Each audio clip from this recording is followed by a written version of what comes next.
আলোচনা নিয়ে যাচ্ছিলাম। এবার একটু বাস্তব জীবনে যাওয়ার চেষ্টা করব।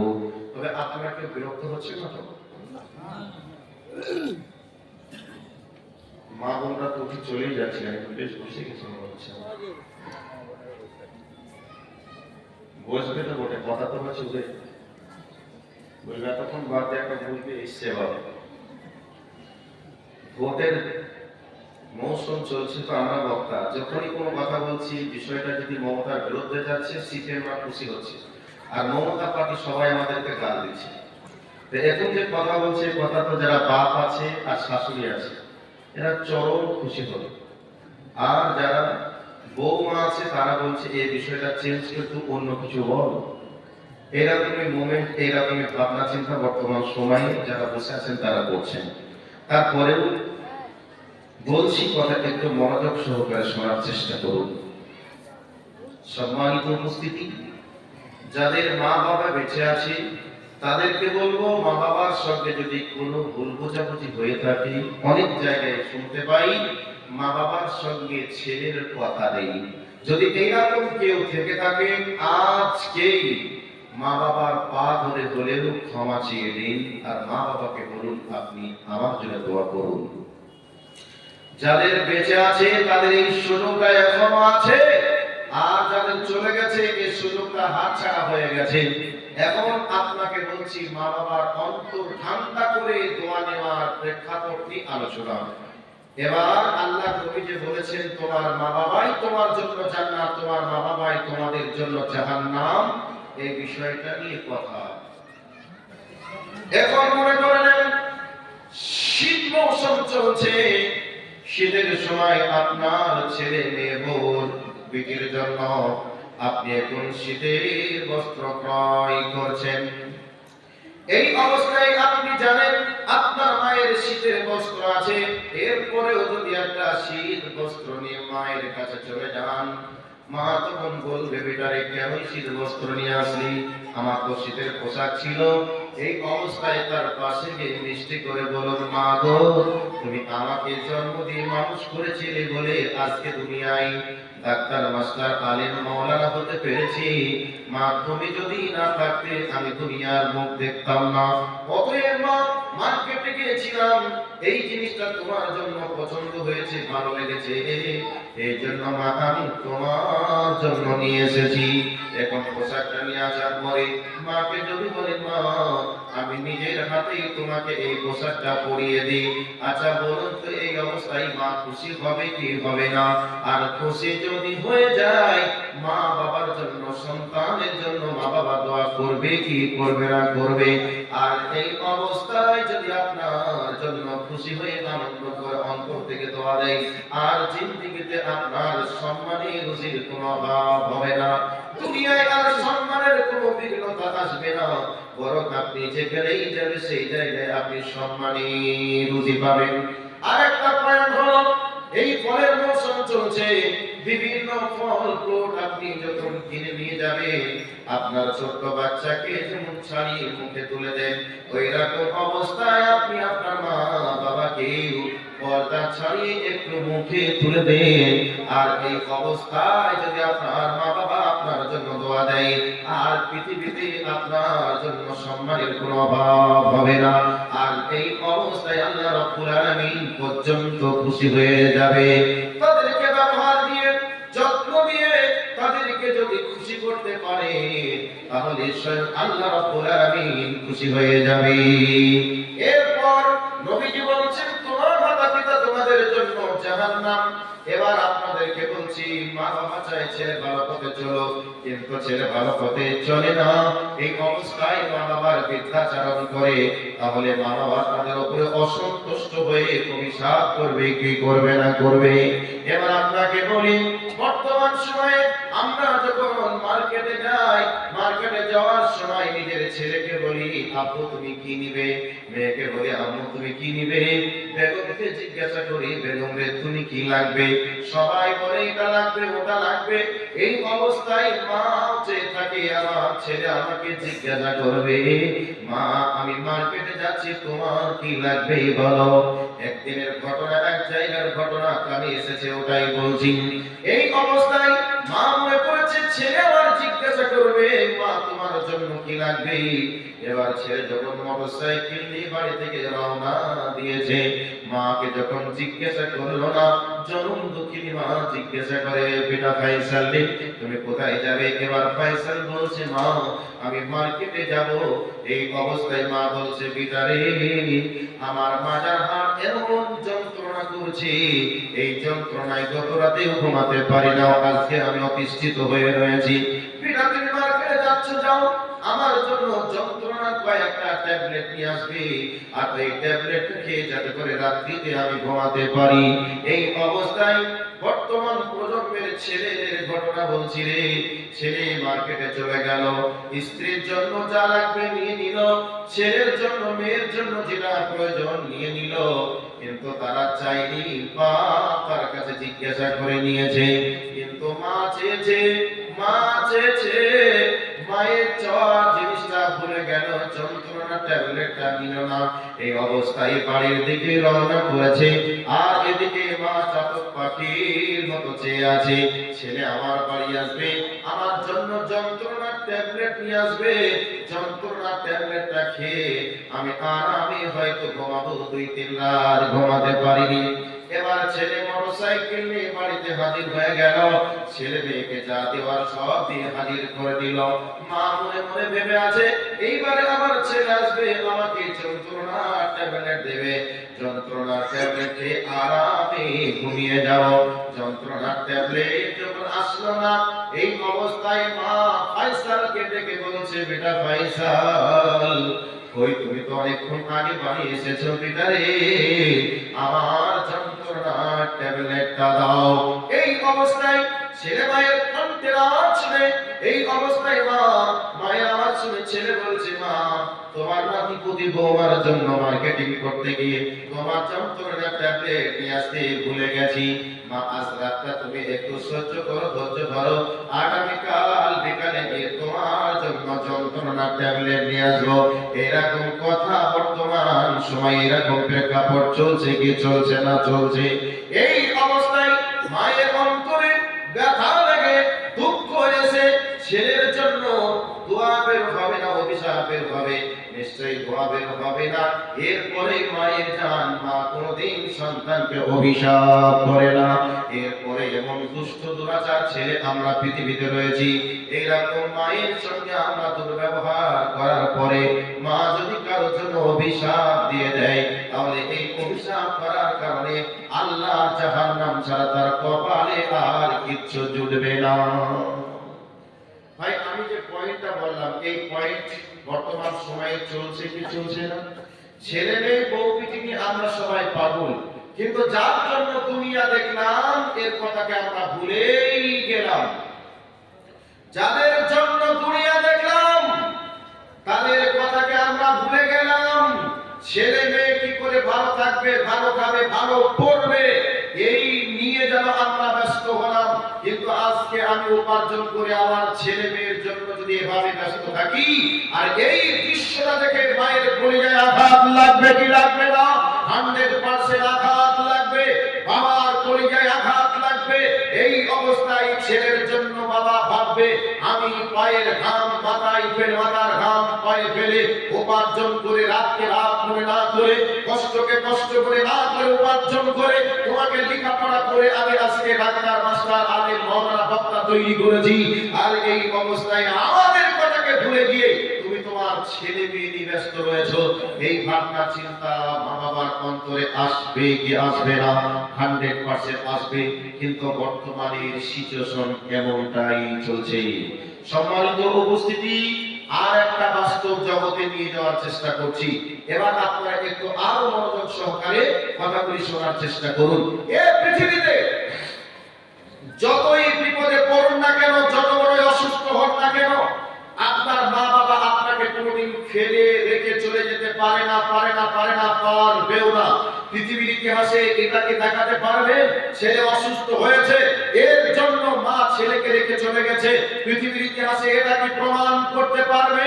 এই অবস্থায় ছেলের জন্য মা, ছেলে অসুস্থ, ছেলে আজকে অসুস্থ বিছানায় পড়ে আছে, এই অসুস্থ ছেলেকে আর আমি দেখবো না, ছেলে দেখতে কালো, কুৎসিত, হ্যান্ডিক্যাপ, এই অবস্থায় মা কোনোদিন বলি নাই যে আমি আমার এই ছেলেকে আর দেখবো না, যত্ন করবো না। এইরকম সন্তানকে রেখে চলে যেতে পৃথিবীর মাটিতে কেউ দেখিনি, দেখবেও না। তবে বর্তমান সময়ে কিছু বেহায়া জন্ম হয়েছে, যেই বেহায়ারা আজকে পরকীয়ায় জড়িত হয়ে গিয়ে আজকে নিজের সন্তানকে রেখে অন্য ছেলের হাত ধরে চলে যায়, এই বেহায়া ছাড়া আর কে হতে পারে? এবার আসল জায়গাতে যাচ্ছি। কি পৃথিবীতে মায়ের মতো নিঃস্বার্থ ভালোবাসা পৃথিবীতে আর কারোর নেই। পৃথিবীতে মা বাবার থেকে নিঃস্বার্থ ভালোবাসা পৃথিবীতে আর কেউ আপনাকে দিতে পারে না, দিতে পারবেও না। আমরা এই অবস্থায় বলি যে আমার মা বাবার থেকে আমার শাশুড়ি আর শ্বশুরই ভালো। কেন তারা বলে? কারণ আপনি জন্ম দেওয়ার পরে তাকে একটা ভালো খাটে রাত্রিতে ঘুমাতে দিতে পারেননি, আর আপনি তাকে একটা বাইক কিনে দিতেও পারেননি। এই অবস্থায় আপনার ছেলেকে আপনার বেড়াই একটা দামি খাট দিয়েছে, পোশাক দামি ক্রয় করে দিয়েছে, এরপরে একটা ভালো মোটরসাইকেলও দিয়েছে। এই মোটরসাইকেল, ভালো খাট, ভালো গাড়ি, ভালো খাদ্য খাবার দেখে ওই ছেলে মনে করছে আমার বাবার থেকে, মায়ের থেকে আমার শ্বশুর আর আমার শাশুড়ি ভালো। এ কথা বর্তমান সময়ে মানুষেরা ভাবে, যুবকেরা মনে করে। যুবক, তোমাকে এবার বলছি, দোষটা একটু নিয়ে নাও, পৃথিবীতে কে আপন একটু তুমি দেখে নাও, ভালো করে একটু মূল্যায়ন করার চেষ্টা করো। কি ছেলে যতদিন বিবাহ করেনি ততদিন মা বাবার কাছে ভালো ছেলে, যেই দিন বিবাহ করলো সেই দিন থেকে মা বাবার কাছ থেকে ছেলে যখন চলে যেতে শুরু করলো, মা বাবা এটা মনে করে ছেলে আজকে আমার কাছ থেকে বউ শাশুড়ি পাগল হয়ে গেল। এইরকম একটা ভুল বোঝাবুঝি সমাজে শুরু হয়, চালু হয়। এটা আলাদা পয়েন্ট, তবে যে পয়েন্টটা বলবো এটাতে চলে আসি। বিবাহ করেছে, অক্সিজেন খাতুন বাড়িতে এসেছে, 2-3 দিন যেতে না যেতেই স্বামীকে মাঝে মধ্যে মিষ্টি মধুর কথা বলে, তোমাকে ছাড়া আমি বাঁচবো না, 7 গোষ্ঠীর কপাল ভালো, তোমার মতো একটা ছেলে পেয়েছি, এছাড়া আমার যে কোথায় জায়গা হতো জানি না, সত্যি আমার কপাল ভালো, তোমার মতো একটা বর পেয়েছি। মিষ্টি মধুর কথা বলে স্বামীর ভালোবাসার অ্যাটেনশনটা নিজের দিকে নিয়ে আসে। এইরকম করে 2-4 দিন চলতে চলতে হঠাৎ করে স্বামীকে বলে বসছে, কি তোমার 2টা ভাই এখনো আছে, তারা পড়াশোনা করছে, তোমার আরো 2টা বোন আছে, তারাও পড়াশোনা করছে, তুমি উপার্জন করে তোমার বোনের পিছনে, তোমার ভাইয়ের পিছনে খরচ করছো, তোমার ভাই যখন চাকরি পাবে তখন তোমাকে কি চাকরি টাকা ভাগ দিবে? এই ধরনের কথা বলে কি বলে না? আওয়াজ দেন তো, বলে কি বলে না? বলে। এবার শুরু হলো, ছেলেটা বলছে সত্যি তো, হিসাবটা আমি করে দেখিনি, ভালো কথাই তো বলছে। এই অবস্থায় ছেলেটা বলছে কি করবো, এখন নতুন বিবাহ করেছি, এখন তো আর কিছু করতে পারছি না, এই অবস্থায় কি কিছু করা যায়? এই অবস্থায় ছেলেটার কাছে মেয়েটা একদিন হঠাৎ করে দাবি করে বসলো, শোনো, গতকালকে একটা মোরগ জবাই করেছিল, আপনারা বলেন মুরগা, আমরা বলি মোরগ, তা একটা মুরগা জবাই করলো, তোমার দুলাভাই এসেছিল, মুরগার যত মাংস সব তোমার দুলাভাই আর তোমার বোনকে দিয়েছে, আমার জন্য একটা দানা রেখেছে আর তোমার জন্য একটা গলা রেখেছে, এইটাই হচ্ছে আমাদের জন্য তোমার বাবা মার ভালোবাসা। অতএব আজকে যদি তোমার মা বাবার সংসার থেকে আলাদা হয়ে যায়, তুমি ইনকাম করে নিয়ে আসবে, আর আমি যদি একটা চ্যাং মাছ বা পুঁটি মাছ কি পেঁয়াজ কেটে রান্না করে 2 জন মজা করে কমপক্ষে খেতে পারবো, তুমি যেটা জমা করবে, ইনকাম করবে, এটা জমা হবে, আমি বাড়িতে মাঝে মধ্যে যে কাজটা করবো এটাতেই আমাদের সংসার চলবে। কারণ আমাদের অনেক দিন ভাবনা চিন্তা করার এখন প্রয়োজন আছে। বিবাহ করেছি আজ 2 জন, আগামী কয়েকদিন পর আমাদের একটা বাচ্চা হবে, 3 জন, তাদের জন্য আমাদের এখন থেকে ভাবা লাগবে। এইরকম ভাবে অক্সিজেন খাতুন অক্সিজেন যোগাতে শুরু করলো। আর এই যোগানোর পর ছেলেটা বলছে, ঠিকই তো বলছে, এরপর আমাকে যদি আমার মা বাবা 2 বছর পর আলাদা করে দেয় তখন আমার কি হবে। ঠিক এইরকম চিন্তা ভাবনা বর্তমান সময়ে চলছে, আজও চলতো। এই অবস্থায় যারা আছেন একটু হলেও বুঝতে পারছেন যে ঘটনাটা যেটা বলছি তা বাস্তব ঘটনা। এবার চলে আসুন, এই অবস্থাতে ছেলের সঙ্গে তার স্ত্রীর সঙ্গে স্ত্রী দুইজনই এবার কথোপকথন শুরু হয়ে গেল।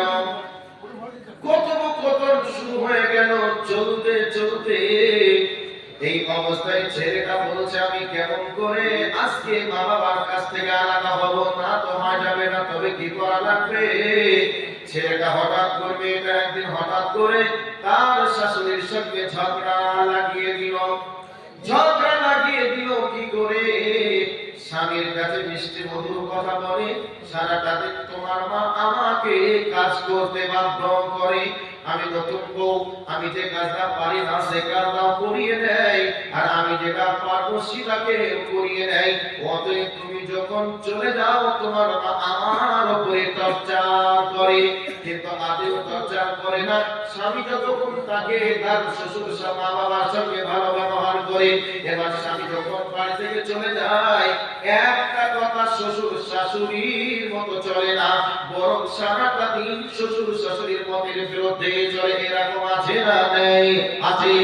এইরকম অবস্থায় হঠাৎ করে স্বামী যখন বাড়ি আসার সময় হয়ে গেছে রে, এই অবস্থায় শাশুড়ির সঙ্গে ঝগড়া করে ক্লান্ত হয়ে ঘরে শুয়ে আছে, চোখটি টপ টপ টপ টপ করে পানি পড়ছে। এই অবস্থায় ছেলে বাড়িতে হাজির হয়ে গেছে, মায়ের মুখটা বাড়ি। এবার স্ত্রী ঘরে যখন ঢুকলো, ঘরের ভিতরে গিয়ে দেখছে উপর হয়ে বালিশে শুয়ে শুয়ে চোখের পানিতে বালিশ ভিজে যাচ্ছে। এই অবস্থায় জিজ্ঞাসা করছে, সোনিহা তোমার কি হয়েছে, কান্না কেন করছো, তবে বলো। মায়ের মুখটাও ভারী, তোমার চোখেও পানি, বলো কি হয়েছে। এই অবস্থায় সোনিহা বলছে, স্বামীরা সারাটা দিন আমাকে তোমার মা পরের বাড়ির কাজের নারীর মতো আমার সঙ্গে ব্যবহার করে কাজ করে, একটা কাজ করতে আমি ভুল করেছিলাম, এই জন্য তোমার মা আমাকে অপমান করেছে। তবে অনেক অপমান সহ্য করেছি, আর সহ্য করা সম্ভব নয়। তুমি যদি আমার সঙ্গে সংসার করতে চাও, আর এই অবস্থায় তোমার মায়ের সঙ্গে আর থাকা যাবে না, আলাদা হয়ে সংসার করা লাগবে। এবার স্বামী বুঝে নিল আমার স্বামী আমার স্ত্রী এতদিন পরে যে সিদ্ধান্ত নিয়েছে, আর ওর সিদ্ধান্ত থেকে আর মানানো যাবে না। এই অবস্থায় ফিরে ছাড়া কোনো রাস্তা নেই। এই অবস্থায় আলাদা করার জন্য মাকে জানিয়ে দিল, মা তোমার বউয়ের সঙ্গে তোমার যে আর চলছে না, চলবেও না, অতএব তুমি আমাদেরকে আলাদা করে দাও। আলাদা হয়ে গেল। এবার আলাদা করে চলতে চলতে চলতে চলতে বাড়িতে বৌমা যেহেতু আছে, শাশুড়ি মা মাঝে মধ্যে কিছু হুকুম করে, কিন্তু বৌমা হুকুম শুনবে না। কিছুদিন পর আবার ঝগড়া লেগে গেল। এই অবস্থায় বৌমা এবার স্ত্রীকে, স্বামী স্ত্রীকে বলছে, ওরে বেগম গো, তুমি এমন করে কেন ঝগড়া করেছো, বাবা কি হয়েছে। মিথ্যা করে স্বামীর মায়ের মিথ্যা করে শ্বশুরের বিরুদ্ধে নানান কিছু অভিযোগ পেশ করার পর মায়ের কথাকে কোনো কর্ণপাত না করে স্ত্রীর কথাকে সত্যায়ন প্রমাণ করে এই অবস্থায় স্ত্রী বলছে, স্বামী জান, যদি আমাকে নিয়ে সংসার করতে হয় আমি আর তোমার বাড়িতে থাকবো না, তোমার বাবার বাড়িতে আর থাকবো না, চলে যেতে হবে। আমার বাবার বাড়িতে ঘর সংসার মানে আমার বাবার বাড়িতে তোমাকে ঘর জামাই থাকা লাগবে। আর যদি বলো না পারবো না, আমি এই মুহূর্তে তোমার বাড়ি ছেড়ে চলে যাও। এই অবস্থায় যুবক মনে করলো, এত সুন্দর মিষ্টি বউ আমি কোথায় পাবো। নরম সুন্দর মিষ্টি মিষ্টি কথা বলে মাঝে মধ্যে জান জানো বলে ডাকে, আর এই অবস্থায় আমাকে কে এত সুন্দর করে ডাকবে, এত ভালো বউ পাওয়া যাবে না। কাজেই তার কথা শুনে এবার শ্বশুর বাড়িতে হিজরত করার নিয়ত করলো। এর জন্য একজন কবি বলেছেন, এ কানাকানি ঘানাঘানি করে কান ফোঁস, দিনে দিনে করে বউ শ্বশুরের দোষ, বসে খাবো তবু মরা কথা না শুনিব, জোদা করে দেবে তবে আর আমি খাইব।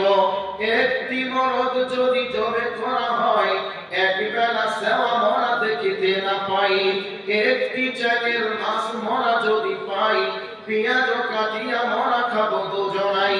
তুমিও পরের বাড়ি খাটিয়া আনিবে, আমিও বাঁধিব বিড়ি, কত জমা হবে। এরকম স্বপ্ন দেখতে শুরু করে। বন্ধুরে, ওরে যুবক ভাই, তোমাকে বলে দিই, এবার তুমি কান করে শুনে নাও। যুবক স্ত্রীর প্রলোভনে পড়ে নিজের বাবা মার ঘর বাড়ি ছেড়ে শ্বশুর বাড়িতে চলে যায়। শ্বশুর বাড়িতে যাওয়ার পরে কোথায় নতুন জামাই কি করবে, কতদিন আর বসে খাওয়া যাবে। সাত পাঁচ ভেবে দেখলো আর শ্বশুর বাড়িতে কোনো কর্ম করা যাবে না, কোথায় যাব। শ্বশুর সারা সম্বন্ধে সবাই চুক্তি করে বললো, তোমাকে ইংল্যান্ডের মাটিতে ভিসা পাসপোর্ট করে পাঠিয়ে দিই। জামাই মনে করলো, সত্যি তো আমার শ্বশুর শাশুড়িরা কতই ভালো, আমাকে ইংল্যান্ডের মাটিতে পাঠিয়ে দিচ্ছে। এখন ছেলে ইংল্যান্ডে চলে গেল। ইংল্যান্ডের মাটিতে 2 বছর 3 বছর হয়ে গেল। এদিকে বাবা মার সঙ্গে কোনো যোগাযোগ নেই, কোনো কথা নেই। এবার যত ইনকাম করে স্ত্রীর অ্যাকাউন্টে দেয়, আর স্ত্রীর অ্যাকাউন্টে টাকা উঠিয়ে ভাইয়ের পিছনে বোনের পিছনে খরচ করে। আর বোন মনে করে, এত ভালো বোন আমি আর কোথায় পাবো, খুব সুন্দর ব্যবহার, ভাইয়ের সঙ্গে সুন্দর ব্যবহার। এই করে করে করে করে হঠাৎ যুবক অসুস্থ হয়ে গেল। ডাক্তারের কাছে ল্যাবরেটরিতে রিপোর্ট চলে আসলো। ডাক্তার বলে দিল, এমন একটা রোগ হয়ে গেছে, যেই রোগটার নাম হলো ছোঁয়াতি রোগ। এই ছোঁয়াতি রোগটা হলো যার সংস্পর্শে যাবে তারই রোগ হয়ে যাবে। অতএব ইংল্যান্ডের মাটিতে আর তোমার থাকা চলবে না, এই মুহূর্তে দেশের বাড়িতে যেতে হবে। কারণ ইংল্যান্ডে ছোঁয়াতি রোগের প্রভাব যদি পড়ে যায়, আমাদের দেশ নষ্ট হয়ে যাবে, চলে যেতে হবে তোমার দেশে। এই অবস্থায় ভরাক্রান্ত মনে বুক ভরা ব্যথা নিয়ে স্ত্রীকে খবর দিল। স্ত্রীকে বলার পরে স্ত্রী এবার ভাবনা চিন্তা করে নিল, এ তো আর বাঁচবে না, এর কাছে আমি আর থাকবো না। কি করে তার কাছে যাব, আমি ছোঁয়াতি রোগে আক্রান্ত হয়ে আমি মারা যাব। শেষকালে স্ত্রী তার স্বামীকে বলছে, তুমি যেহেতু ইংল্যান্ড থেকে চলে আসবে, অতএব ইংল্যান্ডে দামি কয়েকটা শাড়ি চুড়ি কাপড় আমার জন্য, বোনের জন্য, ভাইয়ের জন্য, বাবা মার জন্য নিয়ে নাও।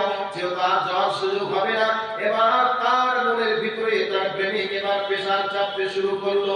আরে আমি 3টা বছর উপার্জন করে ইনকাম করে সব তোমার অ্যাকাউন্টে দিলাম, এখন আমি অসুস্থ, কি করে ডাক্তার দেখিয়ে সুস্থ হব, এই ভাবনা চিন্তা তোমার মনের ভিতরে নেই। কিন্তু এখন তুমি আমার কাছে দামি চুড়ি, দামি শাড়ি, তোমার বাবা মায়ের সব আরমান পূরণ করতে চাও। এই অবস্থায় আমার কি হবে, তোমার ভাবনা চিন্তা নেই। আমার কোন দেয় আমারও কথা বলে।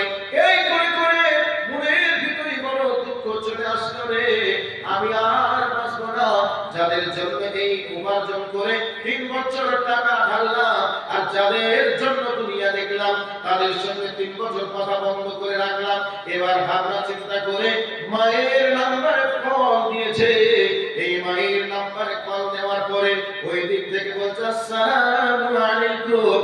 আওয়াজটা শুনে জনম দুঃখীর মায়ের অন্তরে যেমন এমন ভাবে কেঁদে গেছে রে। 3 বছর পর আমার নয়নের পুতুল কলিজার টুকরা সন্তান আমাকে ফোন দিয়ে সালাম জানিয়েছে। মা ওদিকে কান্না করে, ছেলে এদিকে কান্না করে। এবার ছেলে বলছে, মা 3 বছর তোমাদের খোঁজ নিতে পারিনি, 3 বছর হয়ে গেল মা, আমি আজকে তোমাকে ফোন এই জন্য দিলাম, আমি যদি তোমাদের কাছে কোনো ভুল অন্যায় করে থাকি তোমরা আমাকে মাফ করে দিও। কারণ মা আমি আর বাঁচবো না, আমার এই রোগ হয়েছে, ডাক্তার বলেছে দেশে যেতে হবে। আর এই অবস্থায় আমার স্ত্রী সারা সম্বন্ধে যারা রয়েছে তারা যেন আমার কাছ থেকে বিভিন্ন জিনিসের বায়না ধরে। মা আমি আর তোমাদের মুখ দেখতে পেলাম না, আমার যেন স্ত্রীর মুখ আমি দেখতে পাবো না। মা আমি এই জায়গায় আত্মহত্যা করে আমাকে দুনিয়া থেকে বিদায় নেওয়া ছাড়া আমার কোনো রাস্তা নেই। এবার স্ত্রী বিভিন্ন জিনিস চায়, আর মা বাবা বলছে বেটা তুই বাড়ি আয়। এদিকে মা টাকা জোগাড় করতে শুরু করেছে, তাহাজ্জুদের নামাজে উঠে আল্লাহর কাছে দোয়া করতে শুরু করেছে, আল্লাহ আমার জীবনের বিনিময়ে হলেও তুমি আমার সন্তানকে তুমি সুস্থ করো। দোয়া শুরু করেছে, আর এদিকে 10 কাঠা জমি ছিল বিক্রি করে টাকা নিয়ে রেডি হয়ে গেছে।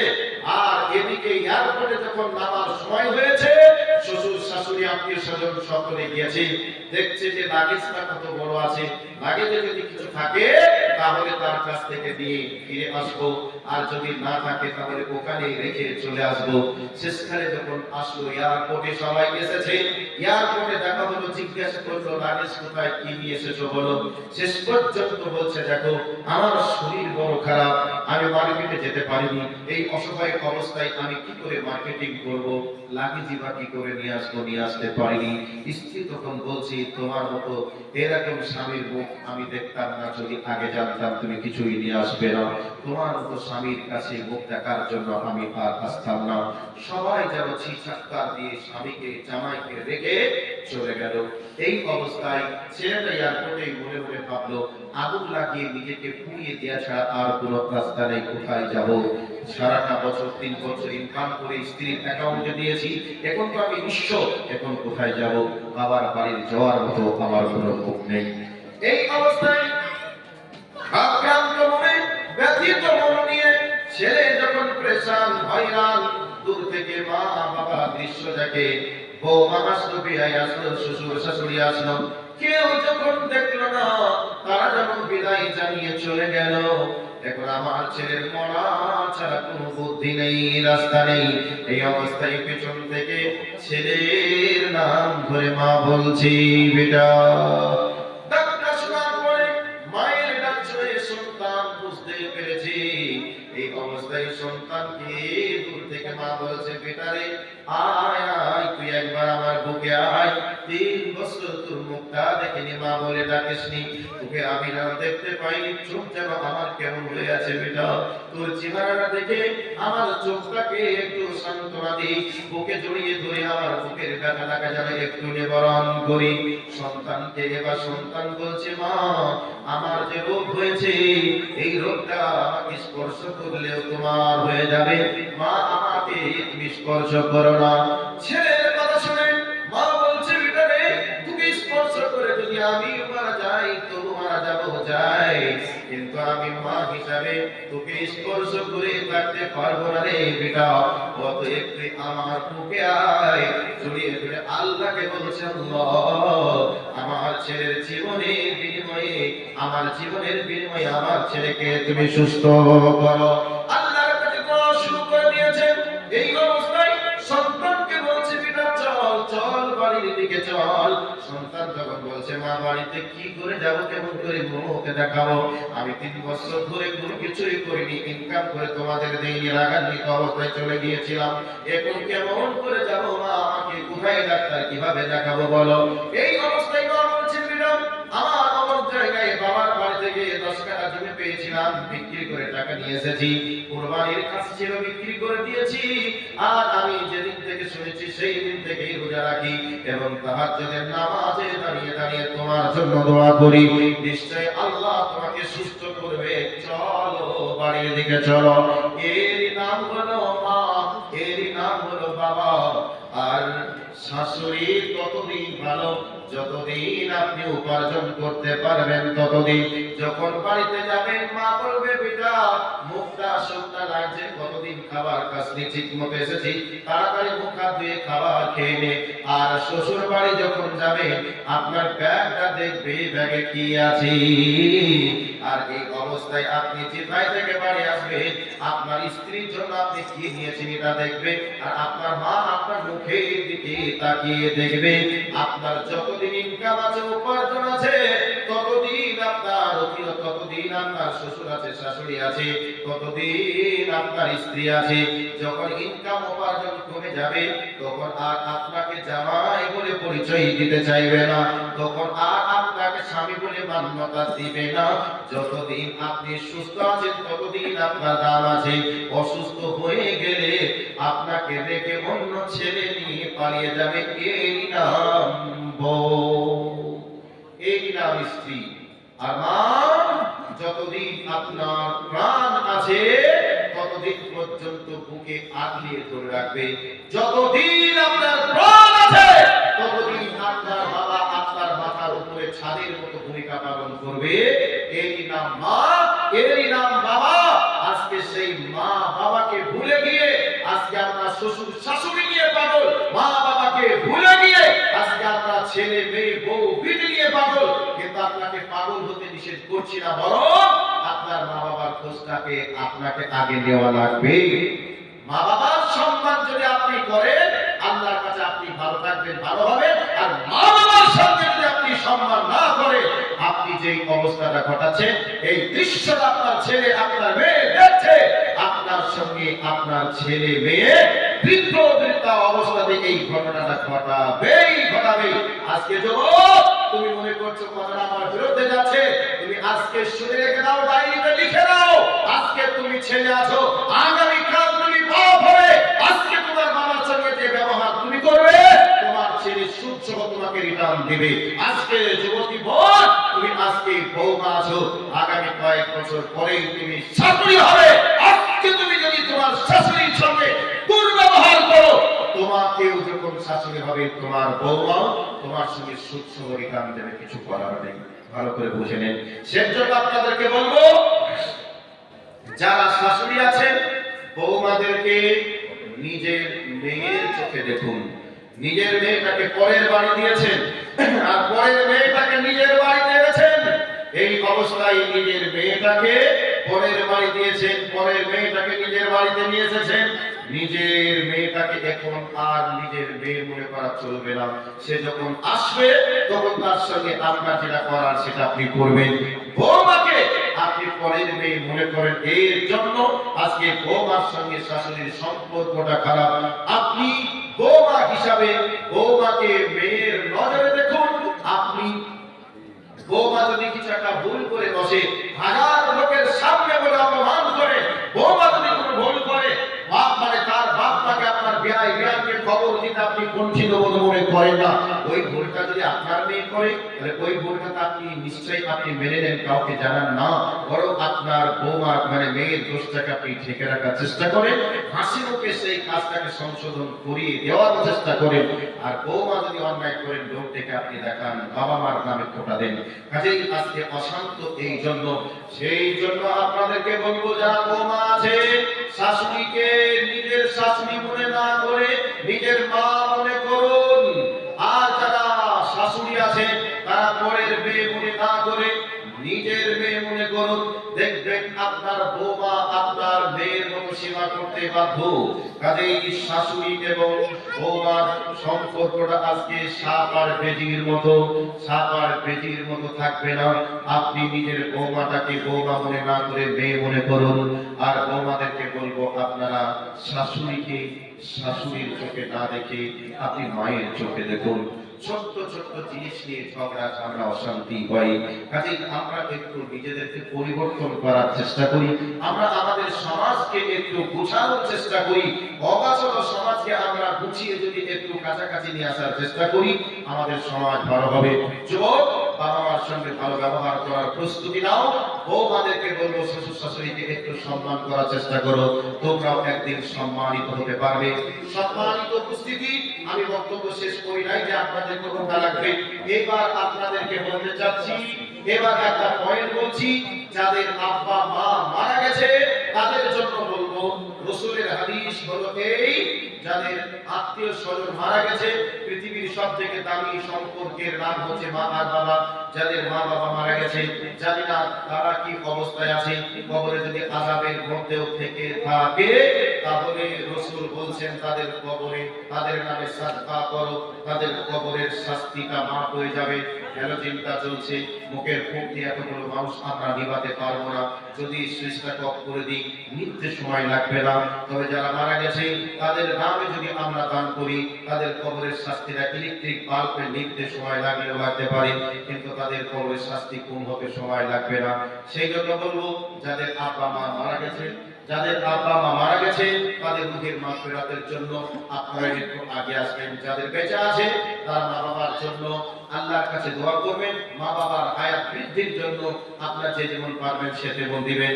আচ্ছা, আজকে যারা মহিলারা আছেন, আপনার শ্বশুর শাশুড়ি মা বাবা চলে গেছে, তাদের রুহের মাগফিরাতের জন্য যে যেমন পারবেন সে তেমন দিবেন। কবরের শাস্তি দ্রুত গতিতে মাপ হয়, এ কথা রাসূল বলেছেন। এবার বলবো, দেখি যাদের মা বাবা মারা গেছে, তার সেই মা বাবা আপনাদের জন্য অক্লান্ত পরিশ্রম করে বহু টাকা খরচ করে আপনাকে আমাকে তৈরি করে রেখে গেছে এবং আমার জন্য বাড়ি ঘর তৈরি করে রেখে গেছে। আজকে সেই মা বাবার কথাটা মনে পড়ছে কিনা একটু দেখি। মা বাবা যাদের মারা গেছে তাদের রুহের মাগফিরাতের জন্য আমি একজনের কাছে দাবি করব, বেশি বলবো না, ৫,০০০ টাকা একজন বলবেন যে মাওলানা আমার আব্বা মারা গেছে, আমার আব্বা অক্লান্ত মেহনত করে অনেক কিছু করে আমার জন্য রেখে গেছে, বাড়ি রেখে গেছে, জমি রেখে গেছে, তাদের রুহে তার রুহের মাগফিরাতের জন্য ৫,০০০ টাকা দিব। একজন বলবেন আমার মা আজকে আমাকে কোলে কাকে চড়ে বড় করে, আজকে আমার মা নির্জন নিরালার মাটিতে শুয়ে আছে, সেই মায়ের রুহের মাগফিরাতের জন্য ৫,০০০ টাকা দিব। আর যাদের মা বাবা বেঁচে আছে তাদের হায়াত বৃদ্ধির জন্য আল্লাহর কাছে একটু সাদকা করুন, নবীর মাদ্রাসায় একটু আগে আসুন। যারা বলবেন ৫,০০০, ৫০০, ১,০০০ টাকা নেই, তারা ১০০ টাকা করে হলেও একটু আল্লাহর রাস্তায় দিবেন। দেখি কোন বৌমা আছে শাশুড়ির রুহের মাগফিরাতের জন্য ৫০০ টাকা দিবেন। যদি কোনো শাশুড়ির জন্য বৌমা দেয়, তাহলে জানতে হবে শাশুড়িটা মহান ছিল আর বৌমা